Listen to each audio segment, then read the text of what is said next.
Assalamualaikum warahmatullahi wabarakatuh. Perkenalkan, nama saya Ridho Pratama. Saya adalah dosen tetap di Poltekkes Kemenkes Makassar, jurusan Analis Kesehatan. Pada kesempatan kali ini, saya akan menjelaskan 3 topik yang berkaitan dengan pembelajaran saya di Poltekkes Kemenkes Makassar. Yang pertama, saya akan menjelaskan bagaimana saya mengajar di mata kuliah Biokimia 1 di kampus Poltekkes Kemenkes Makassar, jurusan Analis Kesehatan. Yang kedua, saya juga akan menjelaskan inovasi yang sudah saya lakukan dalam proses pengajaran di kampus saya. Dan yang ketiga, saya nanti akan memberikan contoh video proses pengajaran saya selama mengajar biokimia. Salah satu mata kuliah yang saya ajar adalah Biokimia 1 Teori.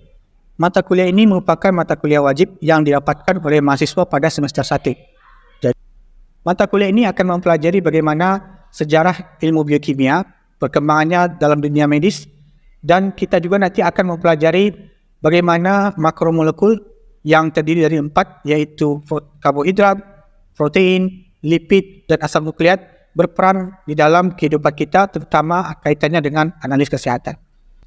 Tujuan dari mata kuliah ini adalah memberikan pemahaman mendalam bagi mahasiswa analis kesehatan khususnya untuk bisa memahami apa yang mereka kerjakan di dalam laboratorium. Jadi mahasiswa analis kesehatan tidak hanya ahli dalam mengoperasikan alat atau sebagai operator, tapi mereka juga ahli atau memahami bahan-bahan yang mereka akan periksa. Hal ini sesuai dengan profil lulusan program studi adalah sebagai praktisi ATLN yang menunjukkan sikap bertanggung jawab atas keahliannya secara mandiri. Mata kuliah biokimia merupakan mata kuliah yang rumit dan sulit dipahami. Oleh karena itu, saya melakukan inovasi untuk memudahkan mahasiswa memahami mata kuliah ini dan meningkatkan retensi mereka agar mereka memiliki pemahaman yang lebih kuat dan pada akhirnya meningkatkan nilai akhir dari evaluasi yang saya buat. Saya memanfaatkan teknologi dalam mencapai hasil yang maksimal dalam pembelajaran. Metode ini sudah saya praktekkan dan sudah saya evaluasi dan bisa diterapkan di semua mata pelajaran. Nanti kita akan lihat detail dari bagaimana saya menjalankan metode ini yang sudah berhasil meningkatkan nilai dari mahasiswa dan kepuasan mereka dalam belajar. Untuk lebih jelasnya, mari kita lihat satu persatu. Nah, ini adalah inovasi yang saya lakukan untuk meningkatkan kualitas pelajaran yang saya berikan. Yang pertama adalah benchmarking bahan ajar. Jadi, untuk mendapatkan kualitas bahan ajar yang bagus dalam penyusunan RPS maupun slide, saya menggunakan metode benchmarking, yaitu kita melihat langsung di universitas-universitas terbaik di Amerika, bagaimana dosen-dosen di sana mengajarkan biokimia dan memberikan materi-materi yang terupdate terkait dengan perkembangan ilmu ini. Jadi ilmu benchmarking ini berperan membantu kita untuk kita tetap up to date. Tentu saja ini tidak dicontoh secara utuh, tapi kita sesuaikan dengan jurusan kita di analis kesehatan. Yang kedua, kita membuat sistemasi rencana pembelajaran. Sistemasi rencana pembelajaran ini bertujuan untuk memudahkan dosen agar bisa mengakses materi pembelajaran dengan cepat dan bisa terus meningkatkan kualitas dari pembelajarannya dari tahun ke tahun. Yang ini adalah contoh dari sistemasi rencana pembelajaran. Ini adalah sistemnya. Kita lihat di sini ya. Di sistemnya ini sudah lengkap semua jadwal, praktikum, teori, mengajar, nilai, dan soal. Untuk teori misalnya ya, di teori saya klik, nanti akan kita masuk kepada bagian mata kuliahnya, biokimia 1, 2, ya. Ini misalnya biokimia 1 saya masuk, ini nanti akan langsung masuk ke dalam topik setiap pengajaran yang akan saya berikan. Nah, misalnya saya ambil mata kuliah topik karbohidrat. Nanti ini akan terhubung ke dalam Google Drive secara terintegrasi secara simultan, jadi kita tidak perlu lagi mencari-cari dokumen. Sudah terintegrasi di sini dan bisa kita buka lewat smartphone kita juga. Jadi nanti bagian inovasi berikutnya yang akan saya perlihatkan adalah bagaimana kita menjadi dosen mobile menggunakan sistem ini. Jadi kita bisa mengajar dimanapun dan kapanpun menggunakan sistem ini, dan ini semua tertata dengan rapi. Itu adalah sistemasi yang sudah saya buat. Dengan sistemasi ini juga kita nanti tidak akan pernah kehilangan bahan ajar dan kita tidak akan pernah kehilangan soal. Tentu saja kita tetap mengupdate kualitas bahan ajar kita dari tahun ke tahun, tapi kita tidak akan membuang banyak waktu untuk mencari bahan ajar tersebut. Dan kita memiliki dokumentasi yang lengkap dan tertata dengan rapi. Begitu juga dalam strategi mengajar, saya juga sudah membuat dokumentasi yang lengkap, mulai dari flow mengajar, apa-apa saja yang akan disampaikan. Selanjutnya sampai dengan sesi ini membantu kita selain menggunakan RPS, kita juga bisa menerapkan beberapa strategi, misalnya memberikan ice breaking berupa games atau quiz atau sharing session. Jadi ini sudah tertata dengan rapi, ya. Kita juga bisa membuatkan sistem untuk reward dan punishment. Jadi siswa yang bisa menjawab soal kita berikan hadiah, misalnya hadiah yang ringan-ringan, atau pada kuis mungkin yang tidak bisa menjawab atau yang tidak fokus, bisa kita berikan hukuman yang ringan-ringan saja. Nah, ini adalah contoh penerapan yang sudah saya terapkan untuk mata kuliah yang saya berikan. Selanjutnya, inovasi berikutnya adalah e-modul. Ini adalah contoh e-modul yang saya buat khusus untuk kebutuhan sertifikasi dosen. Kita membuat sebuah e-modul atau sistem pembelajaran digital yang bisa diakses dimanapun dan kapanpun menggunakan sistem ini. Jadi kita punya e-book, tapi ini bukan e-book biasa, karena e-book ini ada tulisan, ada link, ya, ada teks, ada video di dalamnya. Jadi ini ada video, ada suara, ada rekaman kita mengajar. Dan ini adalah contohnya rekaman saya mengajar untuk topik mikroskop pada mata kuliah instrumentasi. Jadi ini sudah saya rekam terlebih dahulu, ya. Sudah saya rekam dan saya berikan kepada mahasiswa agar mereka bisa mempelajari sebelum kita memulai mata kuliah. Dan mereka bisa memahami sampai benar-benar paham hingga akhirnya mereka nanti bisa memiliki retensi yang tinggi terhadap pembelajaran. Nah, sistem ini bisa dibuka dimanapun dan kapanpun melalui smartphone maupun dengan komputer. Nah, sistem ini sudah digunakan oleh ribuan guru, ya, baik di Indonesia maupun di luar negeri. Sudah digunakan oleh beberapa pengajar yang belajar dari saya, baik itu di Singapura, Malaysia, India, Amerika, dan beberapa negara di Afrika. Selanjutnya, inovasi keempat yang saya lakukan dalam proses pengajaran adalah mobile teaching, yaitu memanfaatkan smartphone yang kita punya ini untuk bisa digunakan mengajar dimanapun dan kapanpun kita mau. Jadi, kita hanya menambahkan sedikit kabel. Kita tidak perlu lagi membawa laptop yang besar ini dalam mengajar. Jadi cukup menggunakan smartphone ini, kita bisa bawa ketika kita keluar kota misalnya, atau kita mengajar di kelas, tanpa berat-berat lagi membawa laptop yang repot. Ini bisa dicapai dengan bantuan teknologi, ya, bantuan teknologi smartphone, maupun dengan bantuan sistemisasi yang sudah saya terangkan di awal tadi. Jadi bisa langsung diakses lewat smartphone kita. Lanjut, yang kelima adalah games dan quiz. Games dan quiz ini sudah saya uji dan sangat membantu meningkatkan engagement atau ketertarikan mahasiswa dalam proses pembelajaran. Jadi mata kuliah biokimia yang terkesan biasanya membosankan menjadi sesuatu yang lebih seru ketika kita menerapkan games ini. Di akhir perkuliahan, saya meminta mahasiswa untuk memberikan feedback mereka terkait bagaimana kepuasan mereka dalam mengikuti mata kuliah biokimia 1. Nah, ini adalah data yang saya dapatkan, bisa kita lihat bersama. Data ini menggunakan 93 respondents, yaitu mahasiswa yang mengikuti perkuliahan. Dan saya menyusun beberapa pertanyaan dengan 4 skala. Skala yang pertama itu tidak puas, yang kedua kurang puas, yang ketiga puas, yang keempat sangat puas. Nah, dari data ini kita bisa lihat bahwa setelah kita menerapkan berbagai inovasi dalam proses pengajaran, mahasiswa merasa sangat puas. Jadi 79,6% mahasiswa yang mengikuti mata kuliah biokimia 1 dengan berbagai inovasi yang saya sebutkan tadi merasa sangat puas. Dan 19,4% mahasiswa merasa puas. Begitu juga dengan data-data lainnya, kita bisa lihat di sini overall semua merasa puas dengan pembelajaran yang saya berikan. Dan juga di sini ada pesan dan kesan, ini bisa kita baca bersama di dalam link yang saya berikan pada slide ini. Nah, data hasil survei ini sudah saya konversi dalam bentuk Microsoft Excel atau Google Sheet. Jadi kita bisa lihat bersama nanti, ya, di link yang saya bagikan di layar berikut ini. Ya.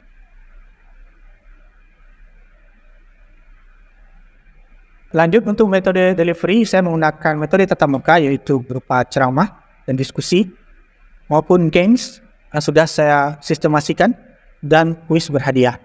Selanjutnya, saya juga menggunakan metode daring jika tidak berkesempatan untuk bisa langsung bertatap muka. Kita menggunakan Zoom, menggunakan e-modul yang seperti tadi, dan video pembelajaran yang sudah saya rekam. Oke, ini adalah lesson planning untuk perencanaan pembelajaran. Jadi kita mencari benchmark terlebih dahulu, habis itu kita membuat bahan ajar yang sesuai dengan yang relevan dengan analis kesehatan, dan kita menggunakan sistemasi dengan bantuan teknologi untuk merapikan bahan ajar. Penugasan, kita menggunakan metode problem based learning, yaitu kita meminta mahasiswa untuk mencari kasus di media terkait dengan pemeriksaan yang kita akan lakukan. Selanjutnya kita membuat mind mapping, kita membuat makalah dan presentasi berkelompok.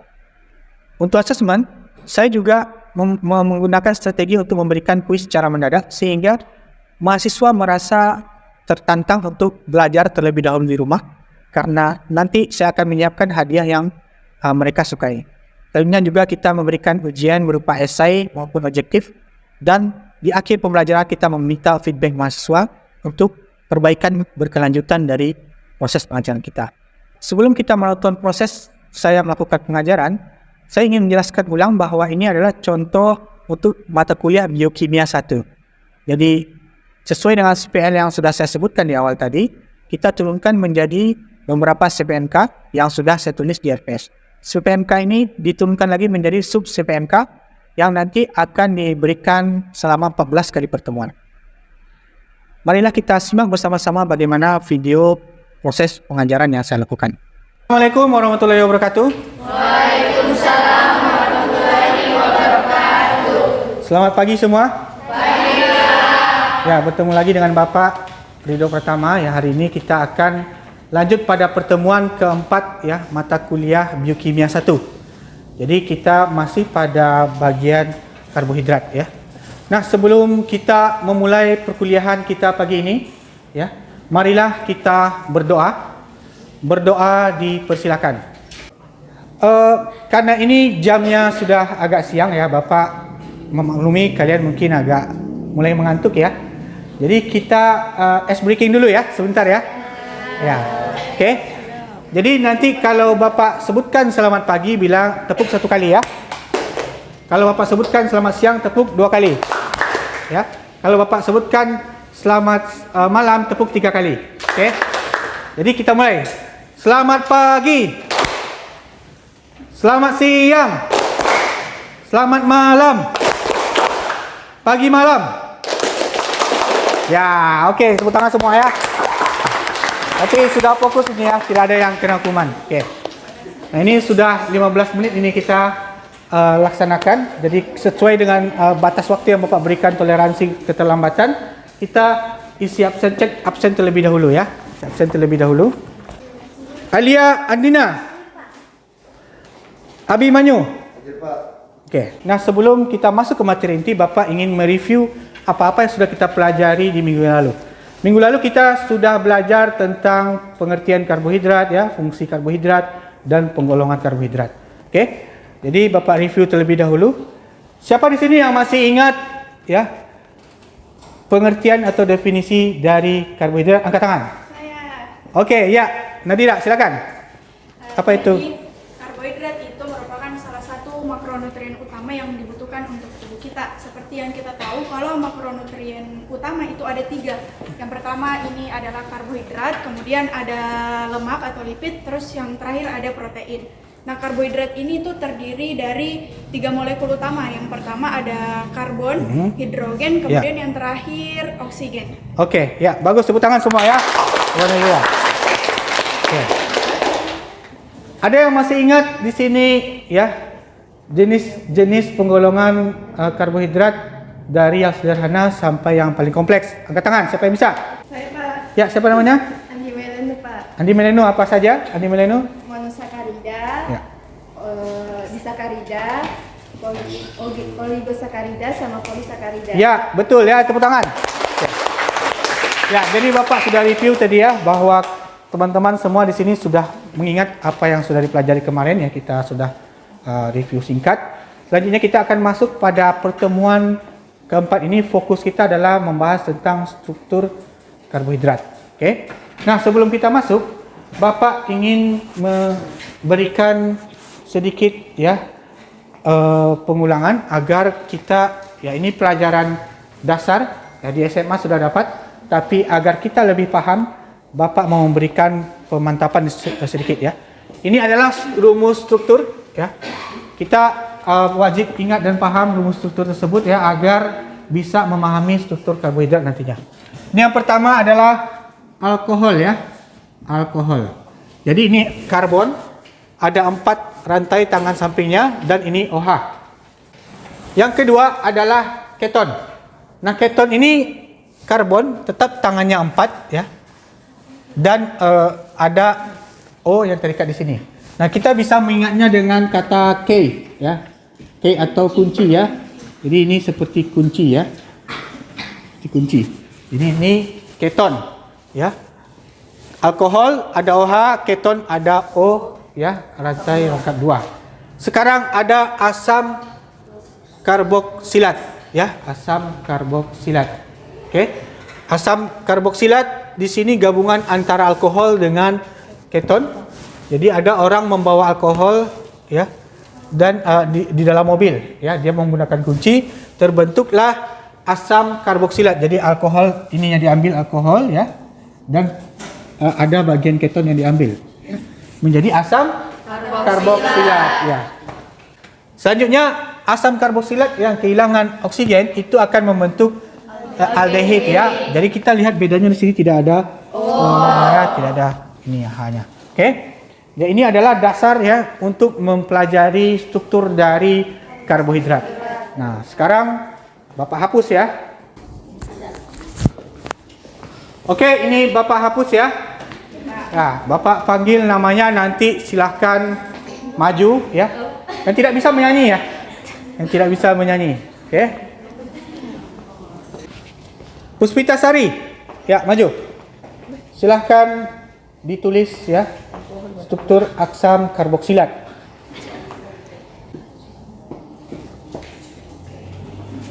Okey, betul? Okey ya. Terus ya. Jadi sudah tahu ya struktur dari asam karboksilat. Jadi 4 struktur itu merupakan dasarnya. Sekarang kita masuk ke materi intinya. Okey. Nah, ini adalah struktur dari karbohidrat ya. Kita perhatikan karbohidrat ada yang monosakarida, kemarin yang kita sudah pelajari. Terus disakarida, selanjutnya polisakarida ya. Nah, kita lihat pembagian struktur karbohidrat berdasarkan gugus karbonilnya. Ada 2 ya. Di sini ya. Ada yang gugus sampingnya itu ya terbuat dari rantai apa itu yang baru saja kita pelajari? Aldehid ya. Yang sampingnya lagi ada keton ya. Jadi kita lihat di sini ya, kita gambarkan ya. Ini ya. H COO C H OH H OH H. Ini ya. Ini adalah aldehid ya. Aldehid. Nah, jika rantai sampingnya ini aldehid disebut dengan aldosa ya, aldosa. Ada satu lagi pembagiannya yang jika rantai sampingnya ini bukan aldehid atau keton ya, yang tadi kita sudah pelajari, yang disebut dengan keton. Yang disebut dengan ketosa ya. Disebut dengan ketosa. Oke. Nah, ini dia ya. Kalau dia menggunakan keton, jadi disebut dengan ketosa. Kalau dia tidak ada aldehid. Oke, baik. Tadi apa pembagiannya? 2 berdasarkan rantai karbonil. Ada 2 ya. Satu apa? Aldosa. Yang kedua ketosa. Oke, ingat ya. Nanti kita ada kuis ini ya. Ada kuis yang tidak bisa menjawab. Nah, siap penampilan bakat. Yang bisa nanti ada hadiahnya ya. Ada hadiah dari Bapak. Oke. Ingat. Lanjut ya. Nah, berdasarkan jumlah karbon, karbohidrat juga dibagi ya. Ada yang karbonnya 3 ya. Ada yang karbonnya 4, ada yang karbonnya 5, 6 dan 7 ya. Oke. Yang karbonnya 3 disebut dengan triosa ya, triosa. 4 tetrosa, 5 pentosa, 6 heksosa, 7 heptosa ya, begitu ya. Jadi kita bisa lihat pada gambar ini, lihat rantai karbonnya ya. Di sini kita perhatikan karbonnya ada 3 ya, 1, 2, 3. Kalau karbon itu yang ada CC-nya itu ya. Ada 4, ada yang 5, ada yang 6 ya, ada yang 7 ya. Jadi kita bisa membedakan karbohidrat berdasarkan gugus karbonilnya dan berdasarkan rantai karbonnya ya. Oke.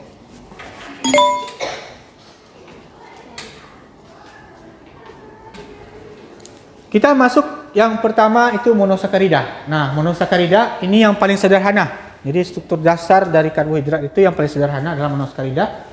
Ini ya rumusnya ya, CN H2NON.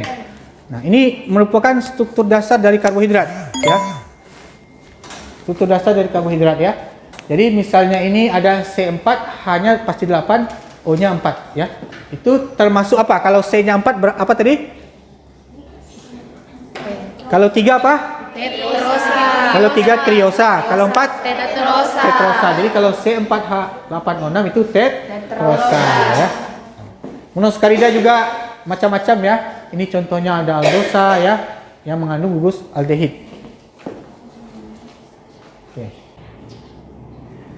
Selanjutnya, untuk mempermudah kita memahami atau membaca struktur 1 dimensi, 2 dimensi dan 3 dimensi dari sebuah senyawa karbohidrat, kita memerlukan yang namanya proyeksi. Ada 3 jenis proyeksi di sini, yaitu proyeksi Fischer ya. Kalau Fischer itu berasal dari kata apa? Fish ya, fish artinya ikan ya.